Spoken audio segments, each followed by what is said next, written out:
दोस्तों, क्या 20 जुलाई के बाद मोदी सरकार वो सरकार नहीं रही जिसकी ताकत की बखान खुद मोदी करते थे, मिस्टर मोदी करते थे।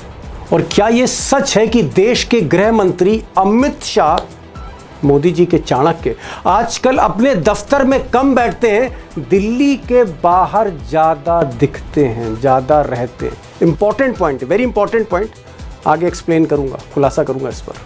और सवाल ये भी है कि क्या मोदी का रसूख पहले से ज़्यादा कम हुआ है और आजकल उनकी बात न मोहन भागवत सुनते हैं, न मोदी का सिस्टम सुनता है, और उनके अधिकारियों के, अफसरों के हाल ये हैं, अगर राहुल गांधी की बात सुने तो मोदी जी के दफ्तर के जो ऑफिसर हैं आजकल बहुत सी खबरें राहुल गांधी को बता रहे हैं। मैं नहीं कह रहा हूँ, राहुल गांधी ने खुलासा किया। आजकल भैया मैं आपको बता रहा हूं, मोदी जी के ऑफिस के अंदर से मुझे इंफॉर्मेशन मिलती है।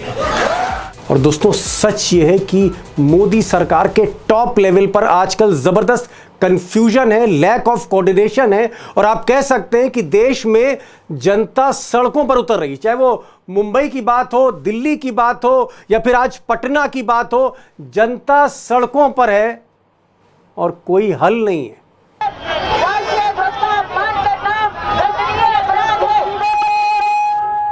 और सिर्फ जनता ही नहीं, किसान ही नहीं, मजदूर ही नहीं, देश की जो जेनजी आबादी है, ये जो बच्चे हैं 14 से 28 साल, या फिर जो जेन अल्फा हैं 12 साल, 11 साल, 10 साल के बच्चे, 6 साल के बच्चे, 7 साल के बच्चे, इन बच्चों ने जिले जिले में डबल इंजन की सरकारों में मोदी के नाक में दम कर दिया है, सिस्टम की नाक में दम कर दिया है।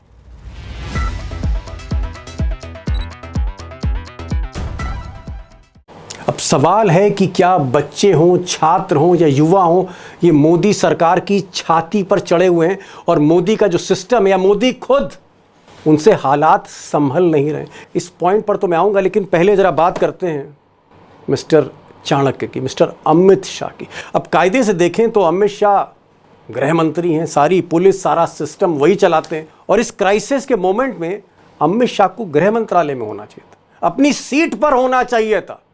आयरन मैन को अपनी सीट पर होना चाहिए था। कभी उनको उत्तर प्रदेश के चीफ सेक्रेटरी के साथ मीटिंग करनी चाहिए थी, तो राजस्थान के मुख्यमंत्री के साथ बात करनी चाहिए थी, या मध्य प्रदेश बात करनी चाहिए थी। जहां जहां क्राइसिस है उसको टैकल करना चाहिए था। वक्त यही कह रहा था, और अमित शाह ऐसा करते भी आए हैं, नो डाउट, इसीलिए उनको चाणक्य कहा जाता है।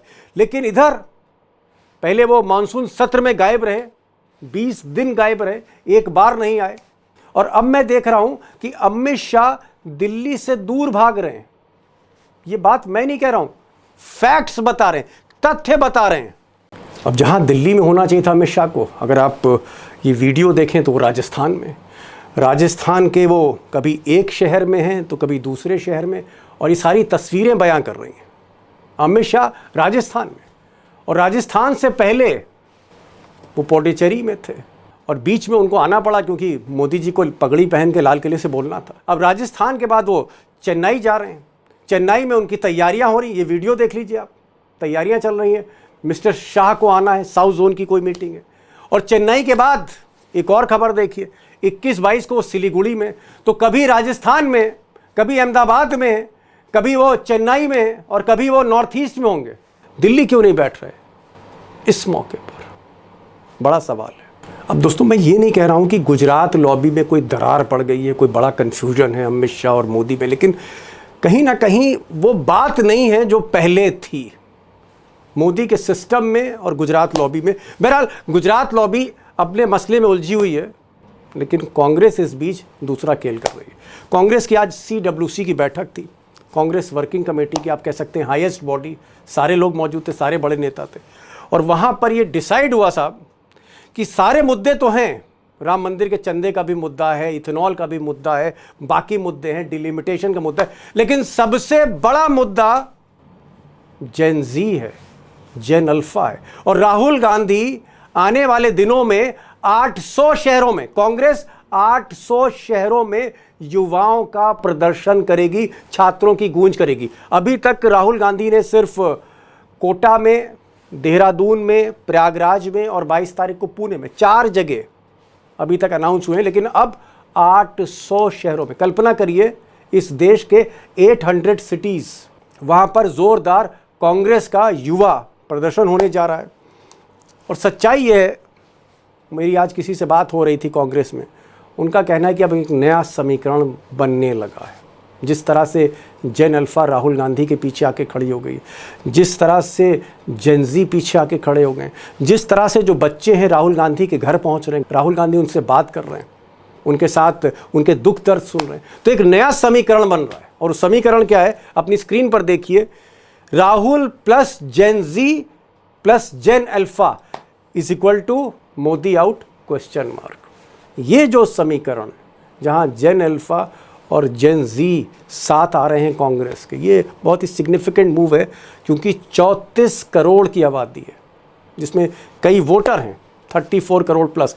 आबादी तो 50 से 55 करोड़ की है, लेकिन जो फिगर्स आ रहे हैं 34 करोड़ इसमें वोटर हैं। बहरहाल राहुल गांधी आगे क्या करने जा रहे हैं जेन जी के साथ, जेन अल्फा के साथ, इस पर भी बात करेंगे। और बात ये भी करेंगे कि मोदी और शाह के हाथ से जो स्थिति है, हाथ से निकल क्यों रही अचानक। अब मोदी और शाह पर तो बात करेंगे, लेकिन आज मैंने प्रोफेसर स्वामी साहब से पूछा कि अगर राहुल गांधी वाकई जेन अल्फा और जेन जी के साथ खड़े हो जाते हैं, तो क्या फिर देश की राजनीति की दिशा पूरी तरह से बदलने जा रही है? और क्या हम इसे माने कि मोदी शाह के लिए इस जेन जी और जेन अल्फा का ये जो तूफ़ान है, ये जो छाती पे चढ़े हुए हैं बच्चे, जिनका कोई हल नहीं है, क्या इससे निपटना वाकई मुश्किल होता जा रहा है? प्रोफेसर साहब, मैं देख रहा हूं कि देश में जिले जिले में पब्लिक सड़कों पे उतरी है। कहीं किसान उतरे हुए हैं, कहीं मजदूर संगठन उतरे हुए हैं, कहीं सरकारी कर्मचारी उतरे हुए हैं, तो कहीं जेनजी जो है वो छाती पर मूंग दल रहा है, पॉलिटिकल पार्टी सड़क पर निकल आई हैं, और बच्चे भी, जो जेन अल्फा बच्चे, ये भी आप कह सकते हैं कि जगह जगह इनके धरने प्रदर्शन चल रहे हैं। क्या आपको लगता है कि मिस्टर मोदी और मिस्टर शाह पूरी तरह मशीनरी, मोदी का सिस्टम पूरी तरह फेल हो रहा है? क्योंकि कहीं भी मैं देख रहा हूं उसको संभालने की कोशिश नहीं हो रही है। दीपक जी देखिए, 20 तारीख के पहले ये स्थिति थी कि हमारे देश के युवा ए पॉलिटिकल रहना चाहते थे, नॉन पॉलिटिकल रहना चाहते थे, वो किसी के साथ जुड़ना नहीं चाहते थे। और आपने ये भी देखा, जंतर मंतर के आंदोलन में ज्यादातर बच्चे ए पॉलिटिकल थे, उनकी डिमांड्स थी जो जेन्युइन थी, वो उसको पूरा करना चाहते थे। लेकिन 20 तारीख को जो इन लोगों ने किया, पुलिस ने किया, और जो गृह मंत्री या गृह मंत्रालय के आदेश पे हुआ, उसकी वजह से इन लोगों ने बच्चों को राहुल गांधी की तरफ धकेल दिया। ये राहुल गांधी की तरफ चले जाओ, हमारे तरफ तो तुम्हारे दरवाजे बंद हैं, नेगोशिएशन के रास्ते बंद हो गए। देखिए, एक बड़े वरिष्ठ अधिकारी से आज मेरी बात हुई, सरकारी, केंद्र सरकार के। उन्होंने ये कहा कि आज के तारीख में केंद्र के अंदर कोऑर्डिनेशन पूरी तरह से टूट चुका है, ध्वस्त हो चुका है, पूरी तरह से ध्वस्त हो चुका है। अरे साहब, क्या बात कर रहे हैं? डबल इंजन की सरकार है प्रोफेसर साहब। यहाँ तो मोदी फोन उठाते हैं, मोदी फोन उठाते हैं, चीफ सेक्रेटरी कुर्सी से खड़ा हो जाता है, मुख्यमंत्री खड़ा होकर बात करता है। मेरे खुद करता है नहीं। ये पिछले 15-20 दिनों के अंदर बहुत ज्यादा गंगा में पानी बह गया है। और अब परिस्थिति यह है कि कैबिनेट सेक्रेटरी की सेक्रेटरी नहीं सुन रहा, चीफ सेक्रेटरी नहीं सुन रहा। कारण यह है, राहुल गांधी ने यह भी चेतावनी दे दी है कि भाई अगर सत्ता बदली, उसके बाद एक एक आदमी जिसने संविधान अनुरूप काम नहीं किया उसको मैं दंड दिलवाऊंगा। अच्छा, मानी बात है कि आप जानते हैं प्रशासनिक अधिकारी बड़े बुद्धिमान होते हैं, जमीन पे अपने कान रखते हैं। उन्हें समझ में तो आ रहा है कि इंडिकेटर्स तो यही कह रहे हैं कि अब पकड़ खत्म हो गई है मोदी और शाह साहब की। अच्छा, जैसे आपने बताया, शाह साहब जो हैं चेन्नई गए, सिलीगुड़ी गए, माने हिंदुस्तान के कोने कोने घूम रहे हैं। नहीं, आज शायद चेन्नई पहुंच रहे हैं, कोई मीटिंग है साउथ जोन की, उसके बाद 22-23 को वो सिलीगुड़ी जा रहे हैं, उसके बाद फिर उनके दौरे हैं। उससे पहले वो जो है अहमदाबाद और मुंबई में थे। तो हाँ, ये भी मुझे सवाल पूछना था आपसे कि भाई इस वक्त तो चाणक्य को दिल्ली दरबार में बैठना था, इस वक्त तो गृह मंत्री को गृह मंत्रालय के दफ्तर सीट पे बैठना था, बगल में उनके अजीत डोभाल को बैठना था, उसके बगल में होम सेक्रेटरी को बैठना था, सारे पुलिस महानिदेशक, पूरी मशीनरी, सारे सिस्टम को चाक चौबंद करना चाह। लेकिन मैं तो देख रहा हूं कि अमित शाह दूर दूर भाग रहे हैं, कभी बंबई है तो कभी चेन्नई है तो कभी सिलीगुड़ी है, जितना दूर भाग सकते हैं। ये क्या हो गया मिस्टर शाह को? ये क्या हो गया? खटपट तो नहीं है कुछ? नहीं दीपक जी, जैसे आज तक जेन अल्फा कभी खड़े होकर प्रश्न नहीं पूछता था, टीचर से प्रश्न नहीं पूछता था, प्रिंसिपल से प्रश्न नहीं पूछता था, डीएम से प्रश्न नहीं पूछता था, पूछ रहा है। यही स्थिति आज के तारीख में जो केंद्रीय स्तर पे जो छोटे अधिकारी हैं वो अपने बड़े अधिकारियों से पूछ रहे हैं, आपने हमको क्यों फंसा दिया, आपने हमको क्यों फंसा दिया। वो डीसीपी साहब कह रहे हैं साहब मैं तो था ही नहीं, मैंने तो दस्तखत ही नहीं किया। अच्छा, कोई मंत्री कह रहा है कि साहब पैलेट गन चली नहीं, कोई कह रहा है चली, कोई कह रहा है कि 47 नहीं चली, कोई कहता है चली। कोऑर्डिनेशन खत्म हो गया है। कारण यह है कि नीचे के अधिकारी प्रश्न पूछने लगे हैं कि साहब आप लोगों के ये जो आदेश आप देते हैं, आप तो निकल जाएंगे, आप तो चलिए राजनीतिज्ञ हैं, आपने 1000-2000 करोड़ रुपए कमा लिए हैं, दुबई में कोठी बनवा ली है, लंदन में कोठी बनवा ली है, वहां जाके ललित मोदी और नीरव उन लोगों के विजय माल्या के साथ जाके बियर पियेंगे। हमारा क्या होगा। जो नीचे का अधिकारी है वो ये कहता है कि भैया फाइलें तो देखिए प्रिजर्व रहती हैं, आपको पता है सरकार में, दस्तखत तो मेरे होंगे, एक भी फाइल इधर से उधर नहीं हो सकती, क्योंकि हर चीज की 100-100 कॉपी जाती हैं, 20-20 उसकी प्रतिलिपियां जाती हैं, और एक फाइल को रिबिल्ट करने में कोई परेशानी नहीं होती। अगर आपने कोई गलत आदेश दिया है तो नीचे के अधिकारी बड़े अधिकारियों से प्रश्न पूछ रहे हैं, और उस डर से बड़े अधिकारियों के बीच में कोऑर्डिनेशन टूट गया है। ठीक है, समझ गया कि ना सिर्फ बच्चे जागे हैं, ना सिर्फ जेनजी जागी है, युवा जागे हैं, बेरोजगार जागे हैं, किसान जागे हैं, अफसरशाही भी जाग रही। समझ गया आपका ये जो जवाब है, मैं समझ गया कि अंदर से अब ब्यूरोक्रेसी जो है वो हिली हुई है और मोदी और शाह को अब और उनकी जो दिक्कतें और बढ़ेंगी। लेकिन मैं एक चीज़ ये जानना चाह रहा था कि आज जो कांग्रेस की CWC की बैठक हुई, कार्यकारिणी की बैठक हुई कांग्रेस की, मतलब आप कह सकते हैं जो हाईएस्ट कमेटी, उसमें जो पहला प्रोग्राम डिस्कस हुआ और जो प्लानिंग की गई वो कहीं ना कहीं जेनजी और जेन अल्फा के इर्द गिर्द घूम रही है। और मैं सुन रहा था केसी वेणुगोपाल को, जो जनरल सेक्रेटरी ऑर्गेनाइजेशन है, उन्होंने बाद में ब्रीफिंग में कहा कि हम 800 शहरों में, 50 शहरों में नहीं साहब, अभी तो कोटा, देहरादून, प्रयागराज और पुणे 4 ही शहर हुए, 800 शहर, 800 सिटीज पूरे भारत में जेन जी के साथ राहुल गांधी आंदोलन करने जा रहे हैं। और ये प्रोजेक्ट जो है ये भारत यात्रा से जो है कहीं ज्यादा बड़ा है, भारत जोड़ो यात्रा से। मैं ये सवाल करना चाह रहा था कि क्या राहुल गांधी जो हैं वो अब सीधे सीधे जेन जी पर निर्भर हो गए? दीपक जी, इस समय जेनजी और जेन अल्फा की तरफ मदद का हाथ जो नहीं बढ़ाएगा वो सामाजिक परिवेश से बाहर हो जाएगा। ओहो, जो भी मैं कह रहा हूं, कोई हाथ भी जो नहीं बढ़ाएगा, मतलब अगर राहुल गांधी हाथ नहीं बढ़ाते हैं, हाँ, तो वो हाशिए पे आ जाएंगे। दीपक जी देखिए, जब आप दुख में होते हैं, मैं दुख में होता हूं, तो मुझे वो लोग हमेशा याद आते हैं जिन्होंने दुख के समय मेरा साथ दिया। इसीलिए हमारे समाज में कहा जाता है किसी के सुख के समय जाओ ना जाओ, दुख के समय जरूर चले जाना। ये मेरे बच्चों के दुख का समय है, जेन अल्फा और जेन जी का। उनके साथ अत्याचार हुआ है, उनको गंदे टॉयलेट दिए गए हैं, टीचर्स क्लास में नहीं आते, 6 महीने के बाद बोर्ड के एग्जाम है, फिजिक्स के टीचर 6 महीने से नहीं है, बच्चे परेशान है। ऐसे समय में अगर आपने उनका हाथ नहीं पकड़ा तो वो राहुल गांधी को भी छोड़ देंगे। इसलिए राहुल गांधी का कर्तव्य बनता है, इसलिए खड़गे साहब का कर्तव्य बनता है, कांग्रेस का कर्तव्य बनता है, एक एक स्कूल में जाके छोटे बच्चों से उनको ढांढस बंधवाएं, उनको सांत्वना दें। तुम्हारी मांग सही है, तुम्हारी शिक्षा की जो व्यवस्था तुम सुदृढ़ चाहते हो वो जरूरी है, बच्चों को नौकरी मिलनी चाहिए, पेपर लीक नहीं होने चाहिए, हम तुम्हारे साथ खड़े हैं। उनके बढ़ाए हुए हाथ को जो नहीं पकड़ेगा वो राजनीति से और सामाजिक परिवेश से बाहर हो जाएगा। हमारा आपका दीपक जी सबका कर्तव्य है छोटे बच्चों का साथ दें। समझ गया, इंपॉर्टेंट पॉइंट है कि अगर राहुल गांधी इस वक्त हाथ नहीं बढ़ाते तो वो खुद किनारे लगा दिए जाएंगे। यानी राहुल गांधी की एक राजनीतिक मजबूरी भी है, उनकी जिम्मेदारी भी है कि एक नेता विपक्ष है, लीडर ऑफ अपोजिशन इस देश के, उनको बच्चों के साथ खड़ा होना चाहिए। और मुझे लग रहा है कि ये धीरे धीरे एक ऐसी इमरजेंसी टाइप की ये मुझे क्रांति दिख रही है कि अगर बच्चे, छोटे बच्चे अगर आगे बढ़े तो वाकई सरकार के पास कोई चारा नहीं होगा। क्योंकि कुछ बच्चे तो प्रोफेसर साहब 7 साल से भी छोटे, 6 साल, 7 साल, जिन पर कानूनी कोई एक्शन नहीं हो सकता, जिन पर मुकदमा दर्ज नहीं हो सकता है, सबसे बड़ी चीज़ ये है। और 7 साल के बाद जो बच्चे हैं 12-13 साल के, वो तो चलिए उन पर तो जुवेनाइल उनके लिए कोर्ट है छोटे बच्चे जो हैं 5-6 साल के लिए, ये तो कोर्ट में भी नहीं जा सकते, ये इनसे डील करना बहुत मुश्किल है। प्रोफेसर साहब, लास्ट में बस एक बड़ा इंपॉर्टेंट सवाल है, लास्ट क्वेश्चन। जिस तरह से नरेंद्र मोदी ने अपनी पार्टी बदल दी, तमाम पदाधिकारियों को बदल दिया, 28 से ज्यादा नेता निकाल दिए, ऐसा सुनने में आ रहा है कि वो अब अपने मंत्रियों को भी निकालने जा रहे हैं। उसमें हरदीप पुरी का भी नाम है, पीयूष गोयल का भी नाम सुनाई पड़ रहा है, कई मंत्रियों को हटाने जा रहे हैं।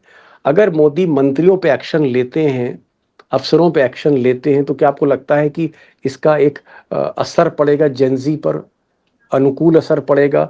और क्या मोदी फिर से बाउंस बैक कर सकते हैं? क्या मोदी को इससे फायदा मिल सकता है? सिचुएशन कंट्रोल हो सकती है? दीपक जी, अगर किसी ऐसे मंत्री को अपॉइंट करेंगे जो बच्चों की मनोभावना को समझते हुए उनकी समस्या का समाधान करेगा, तो ये संभव है। अगर नहीं करेगा, बच्चों की जो समस्या है उसका समाधान, बच्चा कह रहा है मेरे सिर में दर्द है, आप कह रहे हैं टूथब्रश से ब्रश कर लो। अरे यार, जो समस्या है उसका समाधान करो ना। उनकी समस्या है शिक्षा व्यवस्था आपकी खत्म हो गई है, और ये जो आप स्कूल बंद करा रहे हैं और मर्ज कर रहे हैं, ये सब चीजें बंद।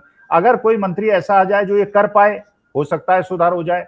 लेकिन अगर वो नहीं करेगा, हिंदू मुसलमान करने की कोशिश करेगा और बाबर और अकबर की बात करेगा, बच्चों की समस्या का समाधान नहीं करेगा, जो मुझे लगता है संभव नहीं है, क्योंकि मोदी और शाह साहब वो किसी मंत्री को करने ही नहीं देंगे, इसलिए संभावना मुझे नजर नहीं आती। ये अपने ट्रैक को बदल नहीं सकते और बिना ट्रैक बदले इनका भला हो नहीं सकता। मतलब आप कह रहे हैं कि मुसीबत का आपको कोई हल नहीं दिख रहा है? नहीं नहीं नहीं। चलिए एक क्वेश्चन और पूछ लूं प्रोफेसर साहब। मान लीजिए आप ही मोदी जी की जगह होते, तो या आपको मोदी जी को सलाह देनी होती, आप सलाहकार होते, तो आप सलाह क्या देते इस सिचुएशन में मोदी जी को? देखिए, मैं तो ये सलाह देता, नंबर 1, बच्चों का जो ये कम से कम जेन अल्फा है, इनकी एक एक बात मान जाइए, एक एक बात। हर स्कूल का ऑडिट हो, एक एक स्कूल का ऑडिट हो, वहां पे क्लास में टीचर्स आए, बिल्डिंग में सुधार हो, टॉयलेट्स अच्छे हों, बच्चों को शुद्ध खाना मिले, बढ़िया खाना मिले, कोई भ्रष्टाचार ना हो, हर सब्जेक्ट के टीचर्स हो और अच्छे बच्चों को पढ़ाया जाए, और बच्चों को अपने बच्चे की तरह ट्रीट करके पढ़ाया जाए, जैसे हमने जीआईसी इलाहाबाद में पढ़ा है। और इसके बाद बच्चों, जो 20 तारीख को आपने किया है जेन जी के, क्योंकि जेन जी से जेन अल्फा प्यार करता है, और उस प्यार की वजह से वो कहता है भैया दीदी को बड़ा पीटा है, हम भी नहीं छोड़ेंगे। तो इसलिए जेन जी से माफी मांगिए, उनको सहानुभूति पूर्वक उनका विचार कीजिए, और जो 16 लाख करोड़ रुपए आपने माफ किए हैं, और पीएम केयर फंड में जो 8,000 करोड़ रुपए आपके हुए हैं, और अडानी जी को आपने लाखों करोड़ों का फायदा पहुंचाया है, उनसे कहिए पूरे महाराष्ट्र के सारे स्कूल्स को अडानी जी ले लें, और गुजरात के सारे स्कूल को अंबानी जी ले लें।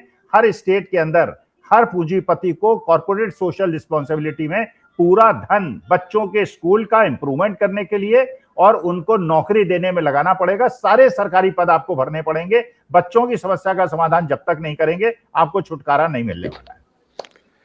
समस्या का समाधान जड़ से जब तक नहीं होगा, चाहे वो जेनजी हो, जेनजी मतलब दोस्तों जो बच्चे 97 के बाद पैदा हुए हैं, 1997 के बाद आप कह सकते हैं 28-29 साल तक के बच्चे, 14 साल से लेकर, और जो बच्चे जेन अल्फा हैं यानी 2012 के बाद पैदा हुए, छोटे बच्चे हैं, इन बच्चों की समस्याएं, इन बच्चों के स्कूल कॉलेज अगर आप दुरुस्त नहीं करेंगे, रिस्पॉन्ड नहीं करेंगे, भले ही आप मंत्रिमंडल में फेरबदल करते रहिए, पार्टी के सारे बल्ब बदल दीजिए, उससे कोई फायदा नहीं।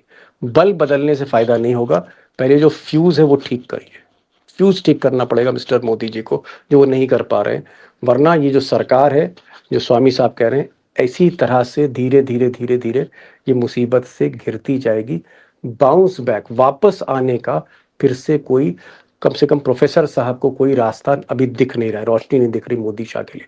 और शायद इसीलिए मिस्टर शाह कभी चेन्नई भाग रहे हैं, कभी सिलीगुड़ी भाग रहे हैं, नॉर्थ ईस्ट भाग रहे हैं, असम भाग रहे हैं, कभी वो गुजरात में दिखते हैं और कभी वो मुंबई में दिखते हैं।